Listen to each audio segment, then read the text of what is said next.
Meron pong kasabihan sa wikang Ingles, like father, like son. Ganyan ang dalawang pangbato nating atleta sa katatapos lamang Southeast Asian Games. Kapwa anak na mga dating nagwagi rin sa Southeast Asian Games. Makitama po muna tayo kay Sport Saksi, Chino Trinidad. Noong dekada 80, umangat ang pangalang Renato Unso sa kanilang Gintong Alay program nung panahon ni Pangulong Ferdinand Marcos. Taong 1983, nang kunin niya ang gintong medalya sa 400-meter hurdles sa Southeast Asian Games. Sa katatapos lang na SEA Games sa Singapore, ang kanyang anak na si Patrick naman ay nakuha ang bronze medal sa 110-meter hurdles. Hindi mo dapat pilitin yung isang bata sa gusto mo na hindi niya gusto. First of all, sport din yun ng dad ko eh. Tapos since idol ko siya, so parang gusto ko na gawin din yun lahat ng ginawa niya.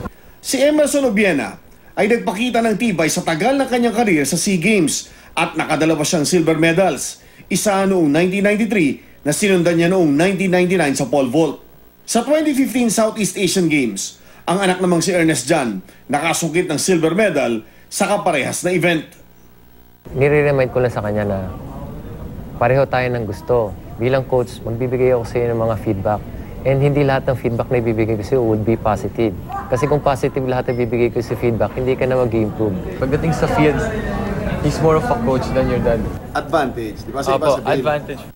Kung merong ikinatataba ng puso ang mga amang sina Renato at Emerson, ang malamang ang inspirasyon na binigay nila sa bayan ay siya ring nag-udyok sa kanilang mga anak na sumunod sa kanilang mga yapak.